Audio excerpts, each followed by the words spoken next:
श्रद्धेय संत गुरुजन, धर्म प्रेमी सज्जन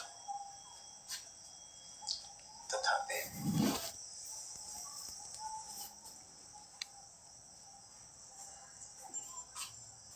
सफल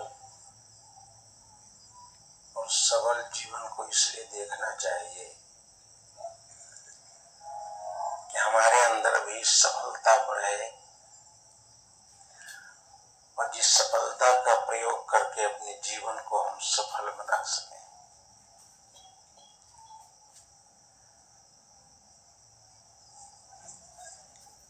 जो जीवन मिला है, सुबह के सत्र का जो अवशिष्ट विषय है, समय के अंतराल, उसी पर थोड़ी चर्चा करनी है। सबका जीवन महत्वपूर्ण है।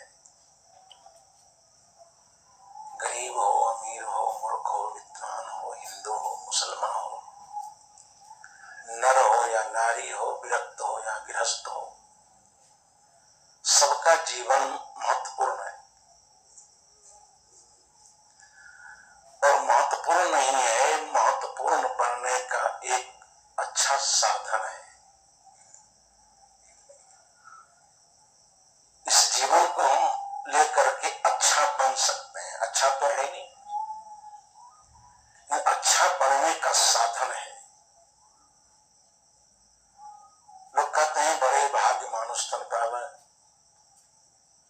तो मनुष्य शरीर पाना सौभाग्यपूर्ण है। केवल क्या, इसी मानव शरीर में कोई शराबी है, जुआरी है, कबाबी है, हत्यारा है, भ्रष्टाचारी, इन रूपों में जीने वाला आदमी का जीवन सौभाग्यपूर्ण है कि दुर्भाग्यपूर्ण है? जीवन ऐसा है जिससे हम अपने को बढ़िया बना सकते हैं।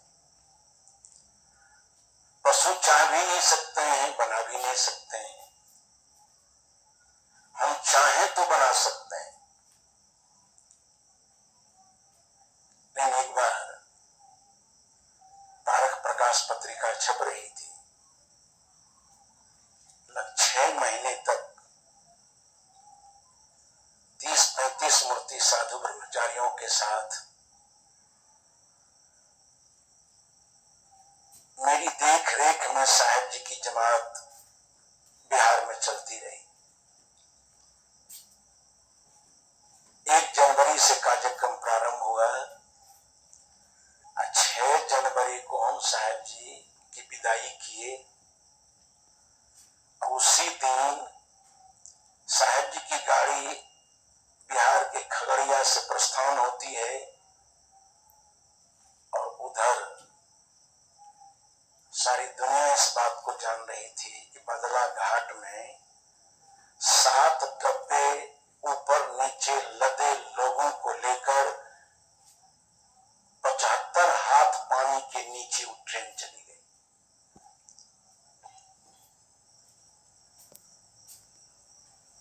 साहब जी ने एक बार कहा कि आप लेख नहीं लिखते हैं। हमने कहा लिख तो सकता हूं, लेकिन लिखने का मन नहीं होता है, नहीं लिखते हैं। तो मुझे एक उदाहरण दिया साहब जी ने कि राजस्थान में एक ऊंट था। और उस ऊंट के पास शक्ति थी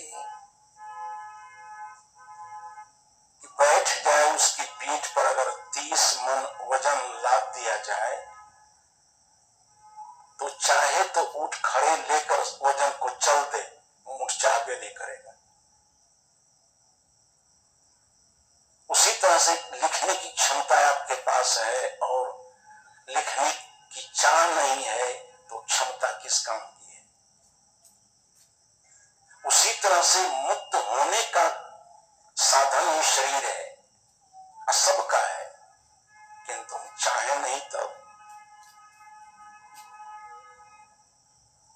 अगर चाहे आदमी तो अपने जीवन को अमृतमय बना सकता है।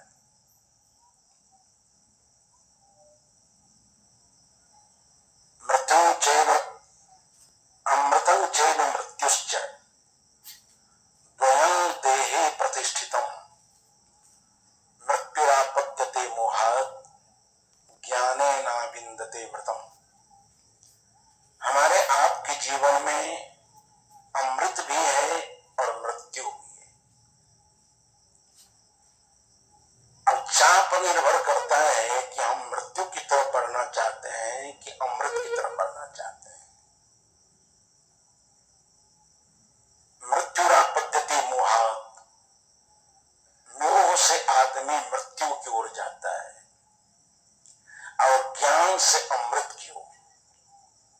मोह अगर विष है तो ज्ञान अमृत। इसी शरीर में मोह को पालकर हम अपने जीवन को बंधन की ओर ले जाते हैं, ज्ञान के सहारे से हम अमृत की ओर ले जाते हैं। सामर्थ्य है इस शरीर में।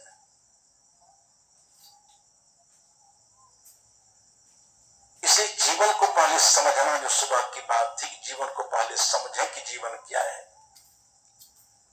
इस प्रसंग में बराबर खासकर प्राची संतों के विचारों में आप सुनते रहते हैं कि हमारा आपका जीवन दो तत्वों का मिलन बिंदु है।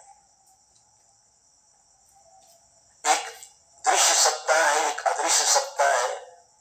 एक इंद्रिय गम्य सत्ता है तो एक अनुभव गम्य सत्ता है।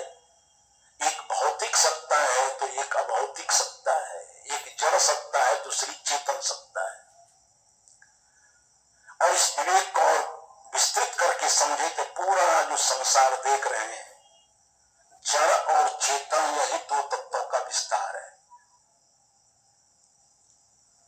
जिसको सांख्य दर्शन में प्रकृति पुरुष कहा गया है, वेदांत में आत्म अनात्म कहा गया है। ऐसे वेदांती लोग तो एक तत्व मानते हैं, लेकिन शंकराचार्य जी के तत्व चिंतन से मालूम पड़ता है दो तत्वों की मान्यता वहां भी हो। शंकराचार्य जी ने कहा है कि मोक्षस्य हेतु प्रथमो निगत्यते। मोक्ष का जो प्रथम कारण है, हेतु है, उसका मैं निरूपण करता हूं। कहा क्या है? तो वैराग्य मत्यंत मनात्म वस्तुषु अनात्म वस्तुषु अत्यंत वैराग्यम अयम एवं मोक्ष से प्रथम हेतु। वेदांत दर्शन में तीन शब्द आते हैं, वही प्रमाणित करते हैं कि वेदांत में भी दो तत्व है, आत्म और अनात्म। वेदांत दर्शन विवेक है, वैराग्य है और मोक्ष। अगर तत्व एक ही हो तो वेदांत में अगर एक तत्व की मान्यता है तो विवेक शब्द की निष्पत्ति ही नहीं होनी चाहिए। आप गांव घर में रहते हैं, धान का पौधा है, वो केवल चावल चावल दे तो सूप डगरा और चलनी का इजाद होता क्या है? धान के पौधे में केवल चावल जन्म ले, उसमें कचरा नहीं हो, छिलके नहीं हो, उसी तरह से गेहूं चना मक्का जो भी हो, तो सूप डगरा और चलनी का इजादे नहीं होता। उसमें कुछ कचरा भी है, कुछ काम की चीज है, तो कचरा को अलग करने के लिए सूप डगरा